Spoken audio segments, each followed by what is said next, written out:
നമുക്ക് ദൈവസന്നിധിയിൽ ഒരുമിച്ച് കൂടി വരുവാൻ, വചന പഠനത്തിനായിട്ട് ഇങ്ങനെ ഇരിപ്പാൻ ദൈവം തരുന്ന അവകാശത്തെ ഓർത്ത് ഞാൻ ദൈവത്തെ സ്തുതിക്കുന്നു. ഈ ലോകം ഭയങ്കര അൺസർട്ടാനിറ്റീസ് ഉള്ള, അപ്രതീക്ഷിത കാര്യങ്ങൾ സംഭവിക്കുന്ന ലോകമാണ്. അതുകൊണ്ട് തന്നെ നമ്മൾ ഓരോ ചുവടും വയ്ക്കുമ്പോഴും നമ്മൾ ദൈവത്തോട് നന്ദിയുള്ളവരെ ആകേണ്ടതുണ്ട്. ദൈവത്തിന്റെ കൃപ കൊണ്ടാണ് നമ്മളും ഇങ്ങനെ ഒരു ദിവസം കൂടെ ഈ ഭൂമിയിലായിരിക്കാനും ഇതുപോലെ ദൈവസന്നിധിയിൽ കൂടി വരാനും ഒക്കെ ഇടയാകുന്നത്. ഞാൻ ആവർത്തിക്കാനായിട്ട് ഉദ്ദേശിക്കുന്നില്ല, കാരണം നമ്മുടെ ക്ലാസ്സുകളൊക്കെ യൂട്യൂബിൽ ലഭ്യമാണല്ലോ. കഴിയുമെങ്കിൽ അത് ഒന്നുകൂടെ കാണുകയും, എല്ലാ ക്ലാസ്സിന്റെ കാര്യവും അതുപോലെയാണ്, കണ്ട് നമ്മൾ തിട്ടപ്പെടുത്തി വയ്ക്കുന്നത് നല്ല ഒരു ഡിസിപ്ലിൻ ആയിരിക്കും. ഇപ്പൊ നമ്മൾ കഴിഞ്ഞ ആഴ്ച അനേക വാക്യങ്ങൾ ഇങ്ങനെ കണ്ടുകൊണ്ടിരിക്കുകയായിരുന്നു. ദൈവജനം അവര് ധാരാളമായിട്ട് വചനം കേൾക്കുന്നുണ്ട്. എന്നാൽ ഈ വചനത്തിന് അവരുടെ ജീവിതത്തില് എന്ത് പ്രഭാവമാണ്, അല്ലെങ്കിൽ എന്ത് ഇമ്പാക്റ്റ് ആണ്, ഏതു തരത്തില് അവരെ ബാധിക്കുന്നു എന്നുള്ളത് ഒന്ന് റിവ്യൂ ചെയ്യാനായിട്ടാണ് നമ്മൾ ശ്രമിച്ചുകൊണ്ടിരുന്നത്. ഒരു സ്പിരിച്വൽ റിക്കറ്റ്സ്, അല്ലെങ്കിൽ ഒരു ആത്മീക ഗ്രഹണി, അല്ലെങ്കിൽ ഒരു മാൽ നറീഷ്മെന്റ് വിശ്വാസികൾക്കുണ്ട്. നമ്മൾ കഴിഞ്ഞ ആഴ്ച കണ്ടതുപോലെ അത് വചനം കേൾക്കാത്തത് കൊണ്ടുള്ള ഒരു മാൽ നറീഷ്മെന്റ് അല്ല. അങ്ങനെയുള്ള അവസ്ഥ വേണേ വരാം. ചിലപ്പോൾ വടക്കേ ഇന്ത്യയിലൊക്കെയുള്ള നമ്മുടെ ചില സ്ഥലങ്ങളിലൊക്കെ വലിയതായിട്ടുള്ള ദൈവവചനം പഠിക്കാനുള്ള അവസരങ്ങൾ കിട്ടുന്നില്ല, കൂടി വരാൻ സ്വാതന്ത്ര്യമില്ല. അവിടുത്തെ വചനം കിട്ടാത്തത് കൊണ്ടുള്ള വളർച്ചക്കുറവ് ആളുകൾക്കുണ്ടായിരിക്കാം. എന്നാൽ നമ്മളെ സംബന്ധിച്ച് വ്യത്യസ്തമാണ്. നമ്മൾ എല്ലാ ആഴ്ചയും അതുപോലെ നമ്മുടെ ഭവനങ്ങളിലൊക്കെ തന്നെ നമ്മൾ ചർച്ച ചെയ്യുമ്പോഴും ഒക്കെ ധാരാളം വചനം കേൾക്കാനും ശ്രദ്ധിക്കാനും മനസ്സിലാക്കാനും ഒക്കെ അവസരം ലഭിക്കുന്നുണ്ട്. മാത്രമല്ല, നമ്മളുടെ പലരുടെയും വീടുകളിലൊക്കെ വരുമ്പോഴും ഞാൻ ശ്രദ്ധിക്കാറുണ്ട്, നല്ല ഈടുറ്റ ഗ്രന്ഥങ്ങളൊക്കെ ഉണ്ട്. അത് പലപ്പോഴും അലമാരകൾക്ക് അലങ്കാരമായിട്ടായിരിക്കാം ഇരിക്കുന്നത്. എന്നാൽ അതൊക്കെ നമുക്ക് ഒരുപാട് റിസോഴ്സസ് ഉണ്ട്. പക്ഷേ ഈ ദൈവവചനം നമ്മളിൽ ശരിക്കും രൂപാന്തരം വരുത്തുന്നുണ്ടോ, അതോ വെറും തിയറിയായിട്ട് മാത്രം ഇരിക്കുകയാണോ നമ്മൾ ചെയ്യുന്നത്? അപ്പൊ നമ്മൾ അതിങ്ങനെ ശ്രദ്ധിച്ചുകൊണ്ടിരിക്കുകയായിരുന്നു. അപ്പൊ 2 തരത്തില് ആത്മീയ പോഷണക്കുറവ് വരാം. ഒന്ന്, ആഹാരം കിട്ടാത്തത് കൊണ്ടുള്ള ആത്മീക പോഷണക്കുറവ് അല്ലെങ്കിൽ വളർച്ചക്കുറവ്. 2, കിട്ടിയിട്ടും അത് ഉപയോഗിക്കാനുള്ള മടി കൊണ്ട്, വിസമ്മതം കൊണ്ട്, അല്ലെങ്കിൽ അതിനിഷ്ടമില്ലാത്തത് കൊണ്ട്, അതിനെ നമുക്ക് വേണമെങ്കിൽ ദൈവത്തോടുള്ള മത്സര ബുദ്ധി കൊണ്ട് നമുക്ക് ആത്മീയ വളർച്ച ഉണ്ടാകുന്നില്ല എന്ന് വന്നേക്കാം. എന്നാൽ ദൈവത്തിന്റെ ഹിതം ഇതാണ്. നമ്മളിത് കഴിഞ്ഞ ആഴ്ച ചിന്തിച്ചതാണ്. കൊലോസ്യർ 4:12, നിങ്ങൾ തികഞ്ഞവരും ദൈവഹിതം സംബന്ധിച്ചൊക്കെയും പൂർണ്ണ നിശ്ചയമുള്ളവരായി നിൽക്കേണ്ടതിന് അവൻ പ്രാർത്ഥനയിൽ നിങ്ങൾക്ക് വേണ്ടി എപ്പോഴും പോരാടുന്നു. നമ്മളൊക്കെ തികഞ്ഞവരാകണം. ഈ തികഞ്ഞവരാകാനുള്ള പോഷണം ലഭിക്കാനുള്ള ഏക മാർഗം ദൈവവചനമാണ്. അതിങ്ങനെ കിട്ടിക്കൊണ്ടിരിക്കുക. God is giving us a spiritual food time and again, ഇങ്ങനെ തന്നുകൊണ്ടേയിരിക്കുക. എന്നിട്ട് ദൈവം ഇങ്ങനെ പ്രതീക്ഷയോടെ കാത്തിരിക്കുക, എൻ്റെ മക്കൾ എല്ലാവരും തികഞ്ഞവരായി തീരും, യേശു ക്രിസ്തുവിനെ പോലെ ആയിത്തീരും, യേശു ക്രിസ്തുവിന്റെ സ്വഭാവമുള്ളവരായി തീരുമെന്നിങ്ങനെ എല്ലാവരും കാത്തിരിക്കുക. പക്ഷേ അത് നമ്മുടെ ഇടയിൽ സംഭവിക്കുന്നുണ്ട്. മുന്നത്തെ വാക്യങ്ങളിലൊക്കെ നമ്മൾ അതാണ് കണ്ടത്. എന്റെ ജനം 2 തെറ്റ് ചെയ്തിരിക്കുന്നു, അവര് ജീവജലത്തിന്റെ ഉറവുകളെ ഉപേക്ഷിച്ചിരിക്കുന്നു. യിരെമ്യാപുസ്തകം 2-ാം അധ്യായത്തിൽ നമ്മൾ കഴിഞ്ഞ ആഴ്ച ചിന്തിച്ച വാക്യമാ. മറിച്ച് അവർ പൊട്ടക്കിണറുകളെ കുഴിച്ചിരിക്കുന്നു. 2 ദോഷം. ഒന്ന്, ശരിക്കുള്ള ഈ ആത്മീയ ഭക്ഷണം ഉപയോഗിച്ച് സ്വയം രൂപാന്തരത്തിനായിട്ട് അവര് ശ്രമിക്കുന്നില്ല, അതിനെ ഉപേക്ഷിക്കുക. 2, ഇതിനേക്കാളൊക്കെ ഇതിന്റെ അടുത്തെങ്ങും വരാൻ കൊള്ളാത്ത തേർഡ് റേറ്റ് ആയിട്ടുള്ള, ഒന്നിനും കൊള്ളരുതാത്ത ഭക്ഷണം കൊണ്ട് അവരെ തന്നെ പോഷിപ്പിക്കാനായിട്ട് ശ്രമിക്കുക. അപ്പം ദൈവത്തിന്റെ ഹിതം ഇതാണ്, നിങ്ങൾ തികഞ്ഞവരാകണം. ദൈവഹിതം സംബന്ധിച്ചൊക്കെ പൂർണ്ണ നിശ്ചയമുള്ളതായിരിക്കണം. ദൈവഹിതം അറിയാനായിട്ടുള്ള ഏക മാർഗം ദൈവവചനമാണ്. ദൈവവചനത്തിൽ നിന്ന് സംസാരിച്ചു കഴിയുമ്പോൾ ആ ദൈവവചനം സ്വീകരിക്കാൻ തയ്യാറില്ലെങ്കിൽ എങ്ങനെയാ നമ്മൾ ദൈവഹിതം കണ്ടെത്താനായിട്ട് പോകുന്നത്? അതുപോലെ എഫേസ്യർ 4:14-15 അങ്ങനെ നാം ശിശുക്കളായിരിക്കാതെ ക്രിസ്തു എന്ന തലയോളം വളരുവാൻ ഇടയാകും. നമ്മൾ പത്രോസിന്റെ ലേഖനത്തിലെ ഒരു വാക്യം കഴിഞ്ഞ ആഴ്ച വായിച്ചതാണ്. വചനം എന്ന മായമില്ലാത്ത പാൽ കുടിക്കാനായിട്ട് നിങ്ങൾ ഒരുങ്ങണം. അത് ദൈവം ആഗ്രഹിക്കുന്ന ഒരു കാര്യമാണ്. അതുപോലെ അടുത്ത സ്ലൈഡ്, എഫേസ്യർ 3:13, നാം എല്ലാവരും വിശ്വാസത്തിലും ദൈവപുത്രനെ കുറിച്ചുള്ള പരിജ്ഞാനത്തിലുമുള്ള ഐക്യതയും തികഞ്ഞ പുരുഷത്വവും ക്രിസ്തുവിന്റെ സമ്പൂർണതയുടെ അളവും പ്രാപിക്കണം. ഇതാണ് ദൈവത്തിന്റെ ഹിതം. ഇതാണ് ദൈവത്തിന്റെ ഹിതമെങ്കിൽ ഈ ലെവൽ നമ്മൾ എത്തിയില്ലെങ്കിൽ നമ്മൾ കുറ്റക്കാരാണ്.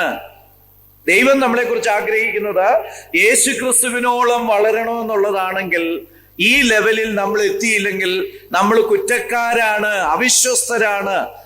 നമ്മള് ദൈവത്തോട് കണക്ക് പറയേണ്ടതായിട്ട് വരും. അതിനുള്ള സകല വിഭവങ്ങളും ദൈവം നമുക്ക് തന്നിട്ടുണ്ട്. നമ്മൾ എന്ത് ചെയ്യുന്നു നമ്മളെക്കുറിച്ച് തന്നെ ചിന്തിക്കേണ്ട ആവശ്യമുണ്ട്. അങ്ങനെയാണെങ്കിൽ അടുത്ത slide, what should I do to grow? നമ്മളതും മെല്ലെ തുടങ്ങിയതായിരുന്നു. ഞാൻ ഇച്ചിരി കഴിഞ്ഞ ആഴ്ച കൊണ്ട് നിർത്താൻ വേണ്ടി ഇച്ചിരി സ്പീഡിൽ പോയ ഒരു സ്ലൈഡാണ്. What should I do to grow? വളരാൻ ഞാൻ എന്ത് ചെയ്യും? ശരിയാ, ബ്രദർ പറയുന്നു നമ്മള് ആകപ്പാടെ ദോഷം ചെയ്യുന്നവരാണ്, ഈ ജീവന്റെ ഉറവിടത്തെ ത്യജിക്കുന്നു, അതുപോലെ തന്നെ പൊട്ടക്കിണറുകളെ കുഴിക്കുന്നു, ടിവിയിലും അല്ലെങ്കിൽ മൊബൈലിലും കൂടെ ഒക്കെ കിട്ടുന്ന മാലിന്യം ഭക്ഷിച്ച് വളരാമെന്ന് ശ്രമിക്കുക. അത് നമ്മളെ കൂടുതൽ മാൽനറീഷ്ഡും രോഗാതുരനുമാക്കി തീർക്കുക. അപ്പം നമുക്ക് ഇങ്ങനെ ചോദിക്കാം, വളരാനായിട്ട് ഞാൻ എന്താ ചെയ്യേണ്ടത്? വളരാനായിട്ട് നമുക്ക് ചെയ്യാവുന്ന കാര്യങ്ങളാണ്. ഒന്ന്, ആഗ്രഹം വേണം. ലൂക്കോസ് 17:5 ശിഷ്യന്മാര് ഒന്ന് കർത്താവിനോട് പറയുക, ഞങ്ങൾക്ക് വിശ്വാസം വർദ്ധിപ്പിച്ചു തരണം, ഞങ്ങൾക്കൊരു ആഗ്രഹമുണ്ട്, ആത്മീക വളർച്ച, വിശ്വാസത്തിൽ വർദ്ധിക്കണമെങ്കിൽ, പുരുഷത്വം പ്രാപിക്കണമെങ്കിൽ, യേശു ക്രിസ്തുവിനെ പോലെ ആകണമെങ്കിൽ നമുക്ക് ആഗ്രഹം വേണം. നമ്മുടെ ആഗ്രഹങ്ങളൊക്കെ പലപ്പോഴും ഈ ലോകത്തിലെ കണ്ണഞ്ചിക്കുന്ന പലതിനെ കുറിച്ചുമാണ്. സമ്പത്ത് ഉണ്ടാക്കുന്നതിനെ കുറിച്ചും, മക്കൾക്ക് കുറെ കൂടെ റാങ്ക് ഇംപ്രൂവ് ചെയ്യുന്നതിനെ കുറിച്ചും, ജോലി കിട്ടുന്നതിനെ കുറിച്ചും, നല്ല കല്യാണം കിട്ടുന്നതിനെ കുറിച്ചും ഒക്കെയാണ് നമ്മളുടെ ആഗ്രഹങ്ങൾ. പലപ്പോഴും നമുക്ക് ആത്മീകമായിട്ട് വളരണമെന്നുള്ള ആഗ്രഹമുണ്ടോ? Do we have the desire? അപ്പം ഇതെല്ലാം ഉപേക്ഷിച്ച് വെച്ച്, ബ്രദറെ ഇനി ആത്മീകം മാത്രമാക്കിയാലോ? അയ്യോ, അങ്ങനെ ഒരു സെറ്റപ്പ് ഇല്ല കേട്ടോ. നമ്മള് ആത്മീകത്തിന് നമ്മളെ തന്നെ കോൺസെൻട്രേറ്റ് ചെയ്യുമ്പോൾ, ട്യൂൺ ചെയ്യുമ്പോൾ, ആത്മീയ കാര്യങ്ങൾക്ക് നമ്മളെ തന്നെ സമർപ്പിക്കുമ്പോൾ ഭൗതിക കാര്യങ്ങളൊക്കെ അങ്ങ് ഗ്രൂവിൽ വീണോളും, തന്നെ വീണോളും. അതാ കർത്താവ് പറയുന്നു, മുന്നമേ എന്റെ രാജ്യവും നീതിയും അന്വേഷിക്കുക, അതോടുകൂടെ ഇതൊക്കെയും നിങ്ങൾക്ക് കിട്ടും. ഭക്ഷണത്തിന് ഭക്ഷണം, ആഹാരത്തിന് ആഹാരം, വീടിന് വീട്. ആ 3 കാര്യങ്ങൾ അവിടെ പറയുന്നത് അല്ലേ? മത്തായിയുടെ സുവിശേഷം 5-ാം അധ്യായത്തിന്റെ അവസാന ഭാഗങ്ങളില് മുന്നമേ അവന്റെ 6-ാം അധ്യായത്തിന്റെ അവസാന ഭാഗങ്ങളില് മുന്നമേ അവന്റെ രാജ്യവും നീതിയും അന്വേഷിക്കുക, അതോടുകൂടെ ഇതെല്ലാം ലഭിക്കും. എങ്ങനെയൊരു സെറ്റപ്പാണ് ദൈവം ഉണ്ടാക്കിയിരിക്കുന്നത്. അങ്ങനെയൊരു സെറ്റപ്പാ. കുഞ്ഞുങ്ങളായിട്ടുള്ള 2 പേര് ഇന്നുണ്ടല്ലോ, ഞാൻ അവരെ അപ്രീഷിയേറ്റ് ചെയ്യുക.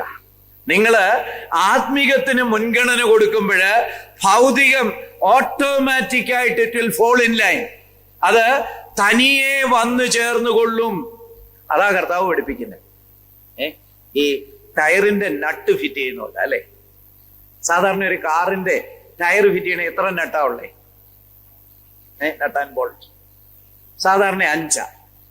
ലോറിക്കൊക്കെ 10 വരെയൊക്കെയുള്ള നട്ടുള്ളതുണ്ട്. ഇതിൽ എത്ര എണ്ണം ശരിയാകണം നമ്മുടെ ടയർ ശരിക്കും ഫിക്സ് ചെയ്യണമെങ്കിൽ? 5 എണ്ണവും ശരിയാക്കി ഇട്ട് കഴിഞ്ഞാൽ നമുക്ക് ശ്വാസം വിടാം, എന്റെ വണ്ടിയുടെ ടയർ ശരിയായി. ആണോ? 4 പറയുന്നേ? 3 ടയർ ഇങ്ങനെ ഇടുമ്പോഴേ, ഇങ്ങനെ ഈ ഇതിലേക്ക് നട്ടിലേക്ക് ഇടുമ്പോഴേ എത്ര നട്ടും ബോൾട്ടും നേരെ വന്നാൽ ആ ടയർ ശരിയാകും? ഒരെണ്ണത്തിന് ചിലപ്പോ ഒരു പ്രശ്നമുണ്ട്, നമ്മൾ തിരിച്ചു വെച്ചാൽ ചിലപ്പോൾ ഇരുന്നെന്ന് വെച്ചാൽ. 2 എണ്ണം ശരിയായത് തന്നെ ആയിക്കോളൂ. 2 നട്ട് വീണ് കഴിഞ്ഞാൽ അയ്യോ എന്റെ ടയർ വീഴുന്നില്ലേ, ഇതെങ്ങനെ ഫിറ്റ് ചെയ്യും, മെക്കാനിക്ക് വേണമേ എന്ന് കരയൊന്നും വേണ്ട കേട്ടോ. അത് തന്നെ ഫിറ്റും ചെയ്തോളും. ഇതുപോലാണ് ഈ ആത്മീകമായിട്ട് ദൈവത്തെ അന്വേഷിക്കുന്നവരെ ദൈവം നോക്കുന്നത്. ഇത് നമ്മൾ ഒരു കാര്യം ഓർത്തിരിക്കേണ്ട അത്യാവശ്യമായിട്ടുള്ള ഒരു കാര്യമാണ്. If we look after God's affair, God will look after our affairs. ഇത് ഭയങ്കര ഒരു ബുദ്ധിയാ കേട്ടോ, അല്ലേ? വെറും ബലഹീനനായ ഞാന് എനിക്ക് പറ്റുന്നത് പോലൊക്കെ ദൈവത്തിന്റെ കാര്യം നോക്കുക. അപ്പം സർവശക്തനായ ദൈവം എന്റെ കാര്യം നോക്കിക്കോളൂ. ഇതിനേക്കാളും ബുദ്ധിയുള്ള എന്തെങ്കിലും കാര്യം ഉണ്ടോ? പോസിബിൾ ആണോ? പറ്റുമോ? പണ്ട് ജോർജ് സാമുവേൽ അങ്കിൾ പറഞ്ഞൊരു കഥ കേട്ടിട്ടുണ്ട്, എനിക്കത് വളരെ ഇഷ്ടമാണ്. ഞാനിവിടെ നേരത്തെ പറഞ്ഞിട്ടുള്ളത്, പക്ഷേ നമ്മൾ പലപ്പോഴും കേൾക്കുന്നതൊക്കെ മറക്കാൻ സാധ്യതയുള്ളതുകൊണ്ട് ഒന്നുകൂടെ പറയാനുള്ള സ്കോപ്പുണ്ട്. ഒരു കുഞ്ഞും അമ്മയും കൂടെ ഡിപ്പാർട്ട്മെന്റൽ സ്റ്റോറില് സാധനം മേടിക്കാൻ പോയി. അപ്പം ആ കുഞ്ഞിനെ നേരത്തെയൊക്കെ പറഞ്ഞ് പരിശീലിപ്പിച്ചിട്ടുണ്ട്, വലിയ ഫസ് ഒന്നും കാണിക്കരുത്, ആരെങ്കിലും പേര് ചോദിച്ചാൽ പേര് പറയണം, ഷെയ്ക്കാൻഡ് ചോദിച്ചാൽ ഷെയ്ക്കാൻഡ് പറയണം, അല്ലാതെ വലിയ ഫസ് ഒന്നും കാണിക്കരുതെന്ന് പറഞ്ഞിട്ടുണ്ട്. അങ്ങിപ്പോ ഇങ്ങനെ പോയി തിരിച്ച് ഇറങ്ങാൻ നേരത്ത് സാധനമൊക്കെ മേടിച്ച് 10,000 രൂപയുടെ സാധനമൊക്കെ മേടിച്ച് അമ്മ താങ്ങി പിടിച്ചോണ്ട് വരിക, കുഞ്ഞിന്റെ ഒരു കയ്യെ പിടിച്ചിട്ടുണ്ട്. അപ്പം അവിടെ ഒരു സെയിൽസ്മാൻ എന്ന് പറഞ്ഞു, മുട്ടായി ഉണ്ട് എടുത്തോളാൻ പറഞ്ഞു പാത്രം കാണിച്ചു കുഞ്ഞിന്റെ മുന്നിലേക്ക്. അപ്പം കുഞ്ഞെന്ത് ചെയ്ത് എടുക്കുകയില്ല.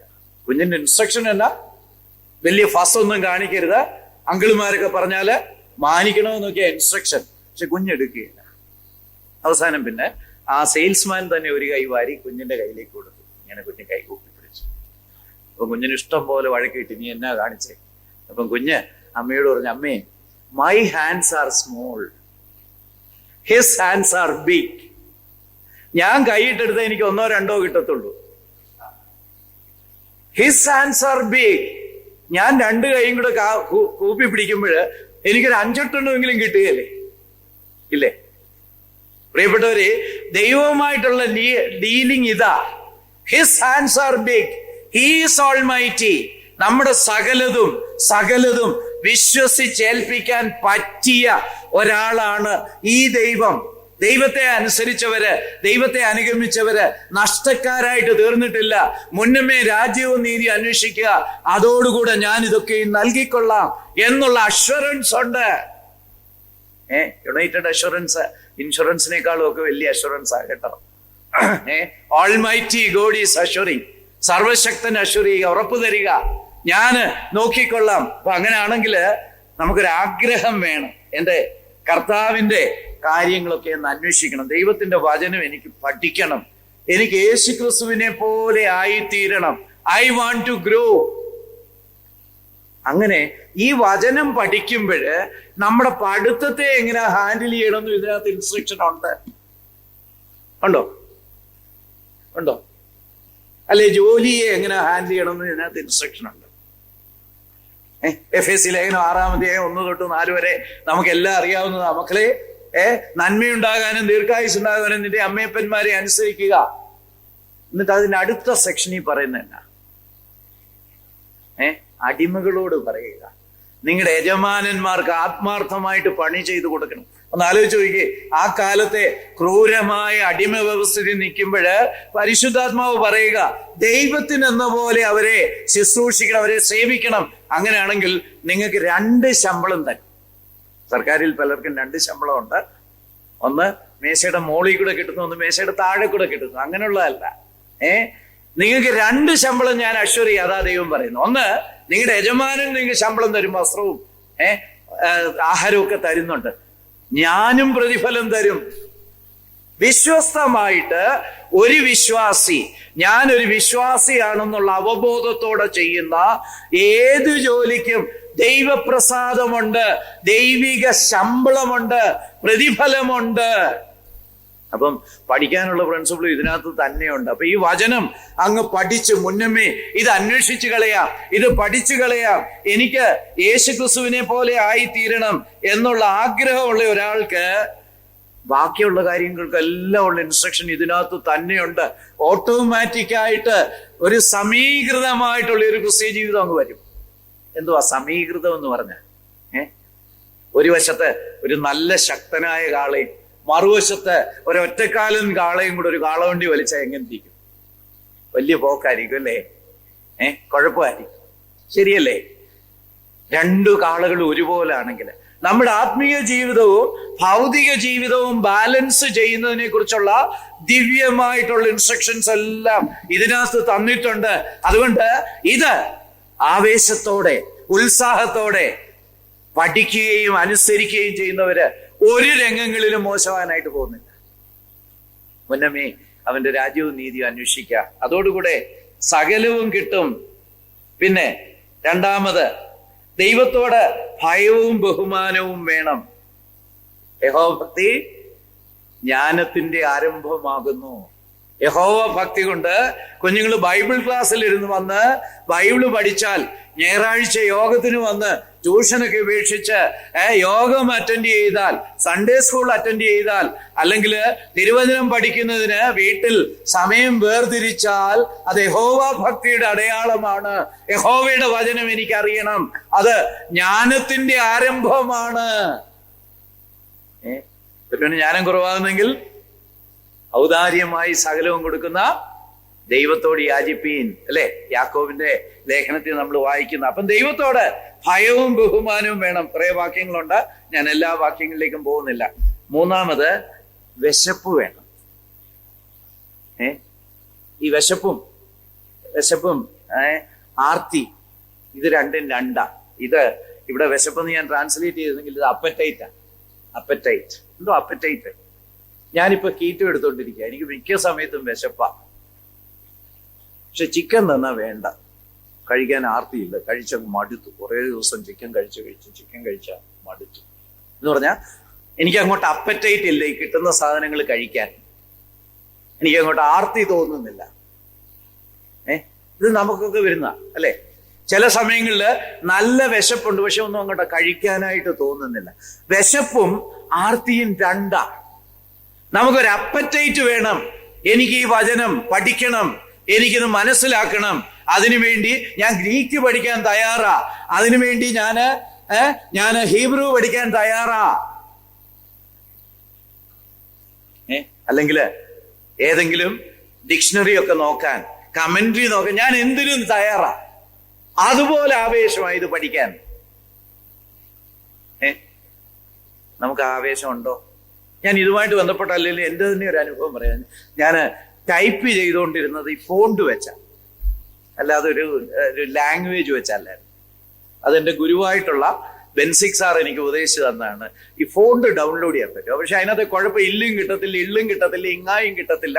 പണ്ടൊക്കെ ഞാനിവിടെ പ്രസന്റേഷൻ നടന്നു, നിങ്ങൾ കണ്ടിട്ടുണ്ടായിരിക്കും. ഇല്ലൊക്കെ വേറെ ഏതാണ്ട്, ഇങ്ങയൊക്കെ ഏതാണ്ട് എസ് പോലെ ഒരു അക്ഷരം പോലെയൊക്കെ. അപ്പൊ ഞാൻ തീരുമാനിച്ചു ഇനി ഒരു ലാംഗ്വേജ് പഠിച്ചു കളയാം. 60ാമത്തെ വയസ്സിലാണ് തീരുമാനിച്ചു. ഒരു 102 കട്ട, ഓരോ കട്ടയിലും പറയുന്നത് എന്താണെന്ന് ശരിക്കും കാണാതെ പഠിക്കണം.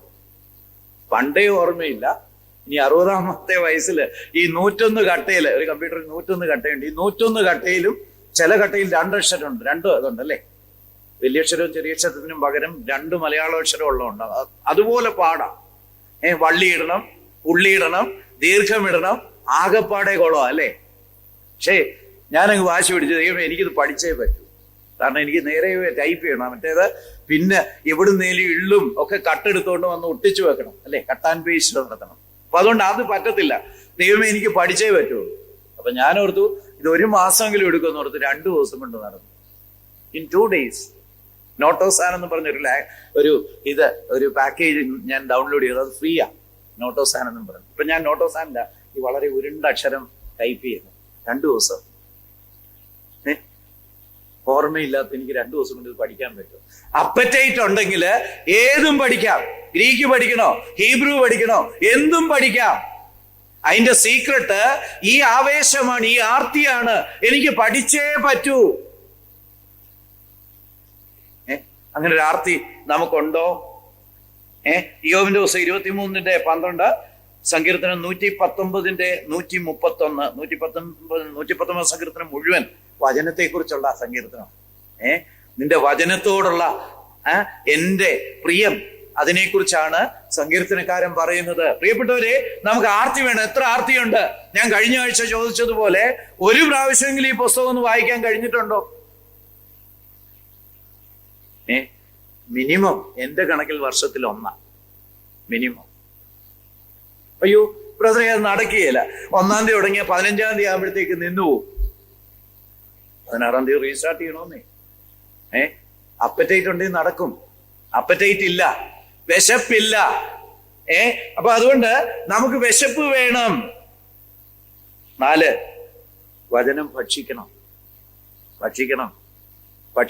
ആഹാ, ഇത് പണ്ടാരണ്ട് പറഞ്ഞ പോലെ സൈക്കിള് പഠിക്കാനായിട്ട് യൂട്യൂബിലുള്ളതൊക്കെ കണ്ട് സൈക്കിള് പഠിക്കുന്ന പോലെ അങ്ങനെ പറ്റുമോ? ഇല്ല. സൈക്കിൾ പഠിക്കണമെങ്കിൽ സൈക്കിൾ ഓടിച്ചു പഠിക്കണം.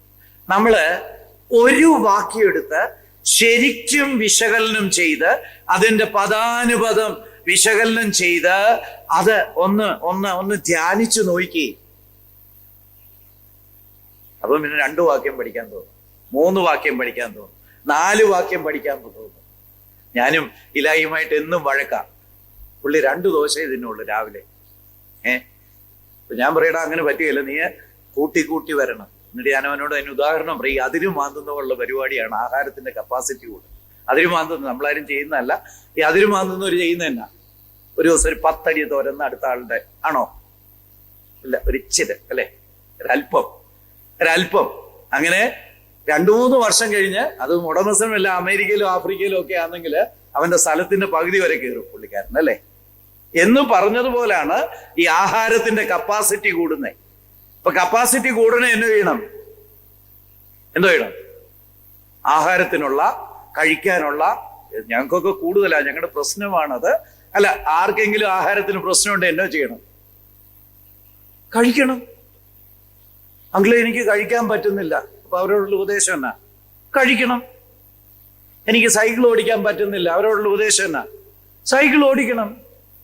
വചനം എനിക്ക് അങ്ങോട്ട് പറ്റുന്നില്ല ബ്രദറെ, ഒരു 5 വാക്യത്തിൽ കൂടുതലൊന്നും വായിക്കാൻ പറ്റുന്നില്ല, എനിക്ക് കോൺസെൻട്രേഷൻ ഇല്ല, അതില്ല, സമയമില്ല, ബിസിയാ.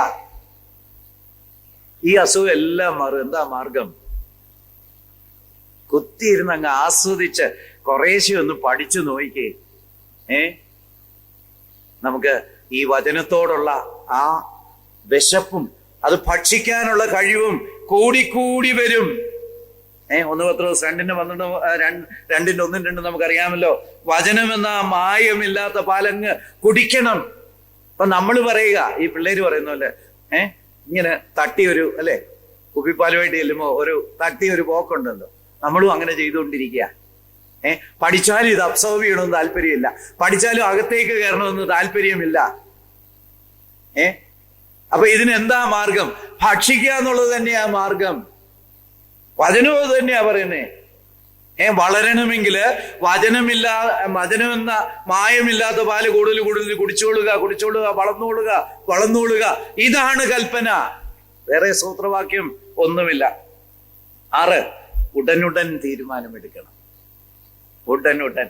മത്തായിയുടെ സുവിശേഷം 13:19-20 ആ വാക്യങ്ങളൊക്കെ അതിനകത്ത് പറ്റുന്നുണ്ട. കർത്താവിന്റെ ഉപമകളാ. വിതയ്ക്കുന്നവന്റെ കുറെ വിത്ത് റോഡ് സൈഡിൽ വീഴുന്നു. കുറച്ച് കഴിയുമ്പോൾ അത് പക്ഷികൾ എടുത്തുകൊണ്ട് പോകുന്നു. ആരായി പക്ഷികള്? അവിടെ തന്നെ കർത്താവ് ഇന്റർപ്രറ്റ് ചെയ്തിട്ടുണ്ട്, പിശാച് എടുത്തുകൊണ്ട് പോവുക. റോഡ് സൈഡിൽ വീഴുന്ന വിത്തിന്റെ പ്രത്യേകത എന്നാ? എന്ത് പറ്റും? റോഡ് സൈഡിൽ വീഴുന്ന വിത്തിന് എന്ത് പറ്റും? എക്സ്പോസ്ഡാ. അതവിടെ വെറുതെ കിടക്കുക. ഏത് കാക്കയ്ക്കും ഏത് പ്രാവിനും ഏത് പരുന്തിനും വന്ന് എടുത്തുകൊണ്ട് പോകാം, അല്ലേ? സ്വന്തം നല്ല മണ്ണി വീണാലോ ഇതെങ്ങനെയും മണ്ണിലേക്ക് അങ്ങ് പൊതഞ്ഞ് ഇതെങ്ങനെയും കിളുത്തു വരും, അല്ലേ? റോഡ് സൈഡിൽ വീഴുന്ന വിത്തുകള് പിശാച് എടുത്തുകൊണ്ടുപോകും. അല്ലെങ്കിൽ നമ്മുടെ ഹൃദയത്തില് വചനം എക്സ്പോസ്ഡ് ആയിട്ട് കിളിർക്കാതെ കിടന്നാൽ അത് പിശാച് എടുത്തുകൊണ്ട് പോകും. അയ്യോ, ഇങ്ങനെ കർത്താവ് പറഞ്ഞു, വചനം പിശാച് എടുക്കുമെന്നോ? വചനം ദൈവത്തിന്റെ ശക്തിയല്ലേ, അല്ലേ? ദൈവത്തിന്റെ വചനം ജീവനും ശക്തിയും ഉള്ളതാ, അല്ലേ? അവന്റെ വചനത്തിന്റെ വികാസനം പ്രകാശപ്രദമാകും. 113:130 ഇതിൽ തന്നെ പവറുള്ള, ഇത് പിശാചിനെ എടുക്കാൻ പറ്റുമോ? പിശാച് അതിനൊരു സൂത്രം ചെയ്തിട്ടുണ്ട്. പുള്ളി നമ്മളെ എടുത്തോണ്ട് പോകും. വചനം എടുക്കാനൊന്നും പുള്ളിയെ കൊണ്ട് പറ്റത്തില്ല. ഫലത്തിൽ വചനം എടുക്കുന്നതാ ഫലം. പക്ഷേ വാസ്തവത്തിൽ സംഭവിക്കുന്നത് നമ്മളെ എടുത്തോണ്ട് പോകുന്നതാ. ഒരു പ്രസംഗത്തിന് വെച്ച് ദൈവം സംസാരിച്ചു, ഹൃദയത്തിൽ കുത്തുകൊണ്ടു, തീരുമാനമെടുക്കണമെന്ന് ആഗ്രഹിച്ചു, പക്ഷെ എടുത്തില്ല. പിന്നെ വീട്ടിലൊക്കെ ചെന്ന് 10ഉം പലതും ഒക്കെ ആയി, പല കാര്യങ്ങളൊക്കെ ചെയ്തു വന്നു, പിന്നെ ഇതൊക്കെ അങ്ങ് മറന്നുപോയി. പിശാച് നമ്മളെ എടുത്തോണ്ട് പോവുക അല്ലേ? ഫലത്തിൽ ഈ വചനം എടുത്തോണ്ട് പോകുന്ന ഫലമാണ്. പ്രിയപ്പെട്ടവരെ, ഇത് നമ്മുടെയൊക്കെ ജീവിതത്തിലെ വലിയൊരു പരാജയമാണ്, ഒരു വലിയ കുറവാണ്. ദൈവം സംസാരിച്ചാൽ അന്നേരം അതിന് കീഴ്പ്പെടണം. Whenever God talks, obey it instantaneously. ആ വചനം കിളിർക്കട്ടെ, ആ വചനം ഫലം തരട്ടെ. ഇല്ലെങ്കിൽ ഫലത്തിൽ ഇത് പിശാച് കൊത്തിക്കൊണ്ടുപോകുന്ന എഫക്റ്റാ. ഇത് ശരിയല്ലേ? എത്ര വചനം നമ്മൾ കേൾക്കുന്നു. എൻ്റെ അനുഭവം ഇത് തന്നെയാ, സമ്മതിക്കാതെ തരുന്നില്ല. അയ്യോ, എപ്പോഴൊക്കെ ദൈവം നമ്മളോട് സംസാരിക്കുന്നു. ചിലപ്പോൾ രാത്രി കിടന്ന് എന്തെങ്കിലുമൊക്കെ ചിന്തിക്കുമ്പോഴായിരിക്കും ദൈവം വചനത്തിലൂടെ സംസാരിക്കും. വായിച്ചൊക്കെ മനസ്സിൽ വെച്ചേക്കുന്ന കാര്യങ്ങൾ. അന്നേരം ആകപ്പാടെ ഒരു ഷോക്കൊക്കെ അടിക്കും. ഓ, ശരിയാണല്ലോ ദൈവം, ഇത് വലിയ കുറ്റമാണ്. പക്ഷെ ഈ കുറ്റമാണെന്ന് അംഗീകരിക്കുന്നത് വരെ മാത്രം നിന്നാൽ ഒരു പ്രയോജനവുമില്ല. രക്ഷയെ പോലെ തന്നെയാ. തിരുവചനം കേട്ടു, നീ പാപിയാണ്, നീ പാപത്തെക്കുറിച്ച് പശ്ചാത്തപിക്കണം, യേശുക്രിസ്തുവിനെ സ്വീകരിക്കണം, മാത്രമല്ല യേശുക്രിസ്തുവിനെ നിന്റെ രക്ഷകനായിട്ട് കാണണം, യേശുക്രിസ്തുവിനെ കർത്താവായി സ്വീകരിക്കണം. ഇതൊക്കെ പറയുമ്പോൾ ഈ കേൾക്കുന്നവന് യെസ്, ഞാനൊരു പാപിയാ, ഒരു സംശയമില്ല അച്ഛാ, ഞാൻ പാപിയാ. യേശുക്രിസ്തു നിനക്ക് വേണ്ടിയാണോ? അയ്യോ, സംശയം എന്താ അല്ലേ? നമ്മൾ ഈ സുവിശേഷം പറയാനൊക്കെ പോകുമ്പോൾ ചിലർ നമ്മളോട് ചേർന്നങ്ങ് പറയും, എന്നാ മോനെ മോളെ, ഈ യേശുക്രിസ്തുവിനെ നീ കർത്താവായിട്ട് സ്വീകരിച്ചോ? ഇല്ലെങ്കിലേ അങ്ങനെ ഒരു അനുഭവം. ഞാന് കൊച്ചിലേ തൊട്ട് ക്രിസ്ത്യാനിയാ, കൊച്ചിലേ തൊട്ട് വചനമൊക്കെ കേൾക്കുന്നുണ്ട്, അല്ലാണ്ട് ഇങ്ങനെ ഒരു തീരുമാനം. ഇവിടെയാ നമ്മുടെ പ്രശ്നം.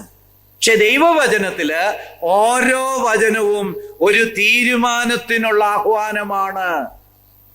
നിങ്ങൾ ഏത് വാക്യം എടുത്തു? മുന്നമേ അവന്റെ രാജ്യവും നീതി അന്വേഷിക്കുക, അതൊരു തീരുമാനത്തിനുള്ള ആഹ്വാനമാണ്.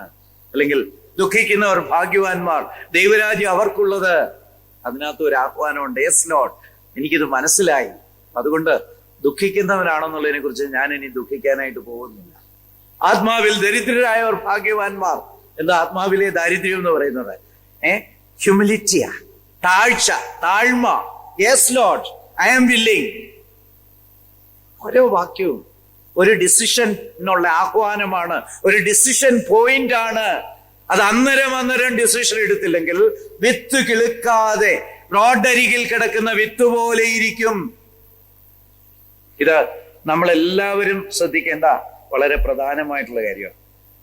ഏഴാമത്, ആഴമായ തീരുമാനമെടുക്കണം.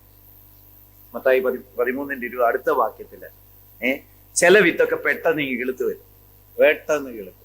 ഒരു വെയിലടിക്കുമ്പോ ഉണങ്ങിയും പോകും. ഷേർലിയുടെ കൃഷി പോലെ ഒരു ദിവസം വെള്ളം ഒഴിച്ചില്ലേ വാടി നിൽക്കും അല്ലെ? 8ാം നില കൃഷി ചെയ്താൽ എങ്ങനെ ശരിയായ അല്ലെ? വേരില്ലായികയാൽ വാടിപ്പോകുന്നു. എന്താ ഈ വേരില്ലായികയെ കാണിക്കുന്നേ? ഡെപ്തില്ല, ചെടിക്ക് ആഴമില്ല, തീരുമാനത്തിന് ആഴമില്ല. അതെന്തുവാ?